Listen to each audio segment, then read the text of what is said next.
He was the most skilled swordsman in the province. Everyone knew his name. Takeshi had trained for 3 years under a legendary master.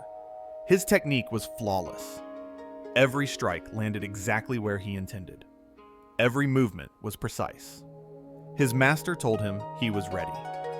The day of his first duel arrived. His opponent was not particularly skilled, just a wandering ronin with a reputation for accepting challenges. Takeshi should have won easily. But when he stood there with a real blade pointed at his chest, something happened that no one expected. His mind went blank. His carefully trained body froze. His hands began to shake.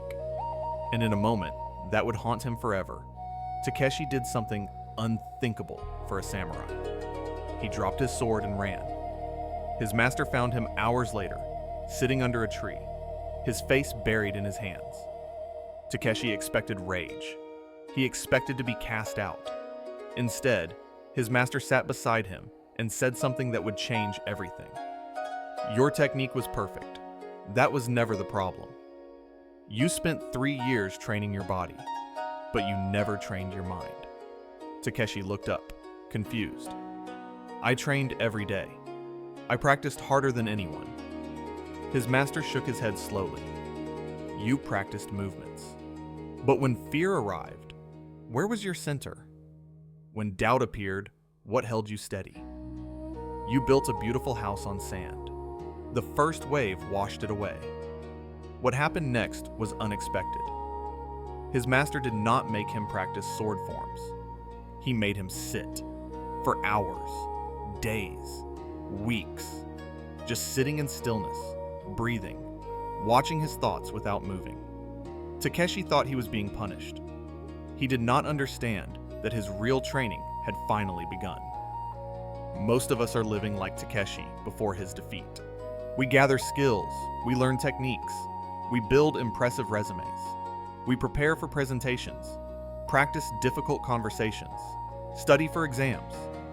Then the moment arrives, the job interview, the confrontation with someone we fear, the crisis that demands clear action. And despite all our preparation, something inside us collapses. Our carefully constructed confidence crumbles. Our mind, which seemed so clear when we rehearsed alone, becomes clouded with doubt and fear. We discover the uncomfortable truth. We trained everything except what matters most under pressure. We never trained the mind itself. This is what the samurai understood better than almost anyone in history. Technical skill means nothing if your mind scatters when it matters. They had a concept for the quality that separated warriors who merely looked dangerous from those who actually were. They called it Fudoshin. It means immovable mind, but that translation misses something important. This is not about becoming cold. It is not about suppressing emotion or shutting down. It is about developing a mind that remains clear and centered while everything around you falls apart. The samurai also knew about shikai, the 4 sicknesses of the Tals: mind, surprise, fear, doubt, confusion. Any one of these could kill a warrior in seconds. But here is what most people miss. The samurai did not try to eliminate these feelings. That is impossible. Instead, they trained themselves to experience these feelings without being moved by them. In the 17th century, a Zen monk named Takuan Soho wrote a letter to one of the greatest swordsmen in Japan, Yagyu Munenori, who taught 2 shoguns. In this letter, titled Fudochi Shimiyoroku, the divine record of immovable wisdom, Takuan revealed something that sounds like a contradiction. He explained that the immovable mind is not a mind that does not move. It is a mind that moves freely without stopping anywhere, like water flowing around rocks, like wind moving through trees. The mind that tries to hold still becomes rigid and breaks under pressure. The mind that flows but never gets caught, that is the immovable mind. This changed how warriors trained. Yagyu Munenori took this teaching and understood something crucial. Mental calmness, not skill, is what separates the mature warrior from the novice. Another great swordsman, Tsukahara Bokuden, said the same thing in different words. Mental bearing, not technique, is the sign of a matured samurai. These men had fought real battles. They had faced death repeatedly. And they all came to the same conclusion. Your mind is either your greatest weapon or your fatal weakness. So how do you actually build this immovable mind? The samurai discovered 3 principles that work whether you are facing a sword or facing your own life's challenges. The first principle is this: strength comes from the root, not the branch. When a storm comes, the tree with the deepest roots survives. The tree with the most branches falls. Most people try to build mental strength by adding things to the surface. They read motivational quotes. They practice power poses. They tell themselves affirmations. These things might help for a moment, but they are like adding more branches to a tree. The first strong wind blows them all away. The samurai knew that real strength comes from what is beneath the surface. Your breath, your posture, your hara, the center point below your navel, where your energy resides. There was a swordsman named Hideaki who became famous throughout his region for something unusual. No matter what happened in combat, his mind never wavered. Multiple opponents, exhaustion, unexpected attacks, nothing disturbed his center. When younger warriors asked him his secret, expecting some advanced technique, he shocked them with his answer. Every morning before any training, I stand in basic stance for 30 minutes, not moving, not thinking about technique, just standing with perfect posture, breathing into my hara. His students were confused. That seems too simple. How does standing still make you unbeatable? Hideaki smiled. You want to learn how to be stable while moving before you learn how to be stable while still.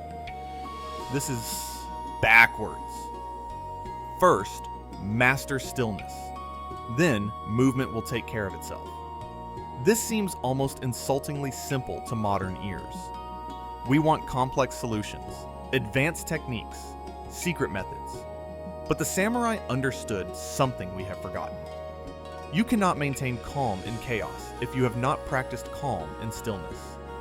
Every day that Hideaki stood in his basic stance, he was building roots that went deeper than any amount of sword practice could reach. When the crisis came, those roots held him steady. This is where Fudoshin begins. Not in the heat of battle, but in the quiet morning practice that no one sees. The second principle reveals something most people never discover. Create space between what happens and how you respond. An untrained mind operates like this. Something happens. You react instantly. Someone criticizes you. Defensiveness floods in. An obstacle appears. Frustration takes over. The stimulus and response are wired directly together with no gap between them. This is why your emotions control you. There is no space to choose. The samurai trained to create a pause, a moment of pure awareness between what happens and how they respond. This space is where your power lives. Here is what this looks like in practice. When something happens that could shake you, instead of reacting, you simply notice. This is happening. This is what I am feeling. This is what my mind wants to do. That simple act of noticing creates distance. The emotion is still there, but you are not drowning in it anymore. You can feel fear without fear controlling you. You can feel anger without acting from anger. The emotion moves through you like a wave, but you remain like the boulder in the stream. After his defeat, Takeshi learned this principle through a practice his master called watching the enemy within. Whenever fear arose during training, he was instructed to stop everything. Do not fight the fear. Do not pretend it is not there. Stop and observe it with curiosity. Where is it in your body? What does it actually feel like? What thoughts come with it? This felt wrong to Takeshi at first. Fear felt like an emergency that demanded immediate action. But slowly, he discovered something that changed everything. When he simply observed fear without judgment and without reacting, something surprising happened. The fear would rise to a peak, hold for a moment, then begin to fade. It was exactly like a wave. It would crest and then fall. If he could just remain aware and still during the rise, he did not need to fight it or push it away. It would pass through him naturally and leave him centered again. This was the revelation. Fear is not the problem. Being controlled by fear is the problem. Within months of this practice, Takeshi's mind became steady, even in intense sparring. Not because he stopped feeling fear, because he learned to let fear move through him without being moved by it. He discovered the space between stimulus and response, and in that space, he found freedom. The third principle is perhaps the most important. Pressure does not create weakness. It reveals what was already there. Many people believe they have a strong mind until life tests them. Then they fall apart and think, the pressure broke me. This is backwards. The pressure did not break you. It showed you where the cracks already existed.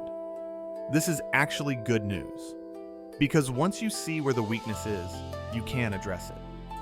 A warrior who discovers his weakness in safe training can strengthen it. A warrior who only discovers his weakness in real combat dies with it. The samurai deliberately created pressure in their training for exactly this reason. They practiced exhausted. They sparred distracted. They trained in heat, in cold, in uncomfortable positions. Not to make training harder for the sake of difficulty, but to reveal where their mind would lose stability so they could strengthen those exact places. This is the opposite of how most people approach life. We try to avoid pressure until we are forced into it. Then we are surprised when we fall apart. But the samurai saw pressure as information. Show me where I am weak so I can become strong there.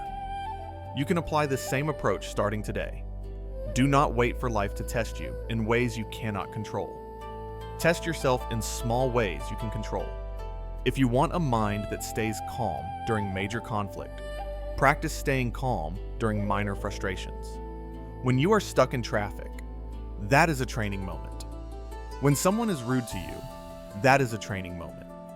When technology fails, when plans change, when you feel irritated by small things, these are all opportunities to practice remaining centered. If you cannot keep your center when your coffee order is wrong, you will not keep your center when something truly important goes wrong.